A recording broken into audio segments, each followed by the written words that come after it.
1984 December 3వ తారీఖున తెల్లవారుజామున భోపాల్ అతలాకుతలం అయిపోయింది. అక్కడున్న యూనియన్ కార్బైడ్ ఫ్యాక్టరీ నుంచి మిథైల్ సైనైట్ అనే ఒక గ్యాస్ వెలువడి దాదాపు 15,000 మందిని చంపింది. ఇది పూర్తిగా ఒక ఇండస్ట్రియల్ నిర్లక్ష్యం. ఆ కంపెనీలో ఉన్న అన్ని వ్యవస్థలు ఫెయిల్ అవ్వడం వల్ల, సరైన ప్రమాణాలు పాటించకపోవడం వల్ల ఆ గ్యాస్ వెలువడి వితిన్ మినిట్స్లో 3,000 మందిని చంపేసింది. ఆ తర్వాత హాస్పిటల్లో చికిత్స పొందుతూ ఇంకొక 12,000 మంది చచ్చిపోయారు. అంటే మొత్తం భోపాల్ గ్యాస్ ఇన్సిడెంట్స్లో 15,000 మరణాలు నమోదైనవి. ఇవి అధికారికం మాత్రమే, అనధికారికంగా చెప్పలేదు ఇంకెన్నో. లక్షలాది మంది ఊపిరితిత్తుల సమస్యలతో, కళ్ళ సమస్యలతో, చర్మ సమస్యలతో జీవితాంతం బాధపడ్డారు. పోనీ ఇంత బాధపడ్డందుకు వాళ్ళకి ఏమైనా న్యాయమైన పరిహారం దక్కిందా అంటే అది లేదు. కొన్ని సంవత్సరాల తరబడి కోట్ల చుట్టూ తిరగాల్సి వచ్చింది అక్కడ ప్రజలు పరిహారం కోసం. గర్భస్థ పిండాల మీద కూడా ఈ విషవాయు ప్రభావం కనిపించింది. ఈ ఇన్సిడెంట్ తర్వాత గవర్నమెంట్ వ్యవహరించిన విధానం అయితే ఇక పూర్తిగా విమర్శలకు తావిచ్చింది. ప్రపంచంలోనే అతిపెద్ద ఇండస్ట్రియల్ డిజాస్టర్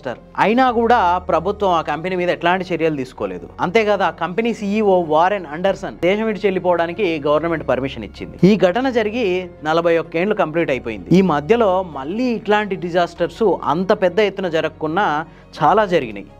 ఎవ్రీ ఇయర్ పదుల సంఖ్యలో, మన హైదరాబాద్ చుట్టుపక్కలనే పదుల సంఖ్యలో ఈ ఫార్మా కంపెనీల్లో పేలుళ్ళు జరిగి జనాలు చచ్చిపోతున్నారు. అంతెందుకు రీసెంట్గా ఒక 4-5 నెలల కిందట పటాన్ చెరువు దగ్గర సిగాచి ఫ్యాక్టరీ పేలిపోయింది. 56 మందికి పైగా చచ్చిపోయారు. వీళ్ళకి ప్రభుత్వం ₹1,00,00,000 పరిహారం ఇప్పిస్తాం అని చెప్పి ప్రకటించింది కంటి తుడుపు చర్యగా.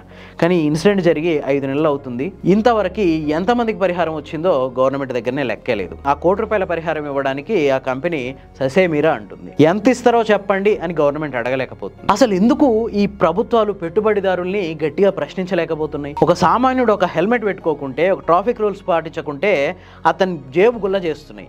మరి అట్లాంటి ప్రభుత్వాలు ఇంతమంది చావులకు కారణమైన వాళ్ళ మీద ఎందుకు చర్యలు తీసుకోలేకపోతున్నాయి? ఎందుకు ఈ వ్యవస్థ ఇట్లా తయారైంది?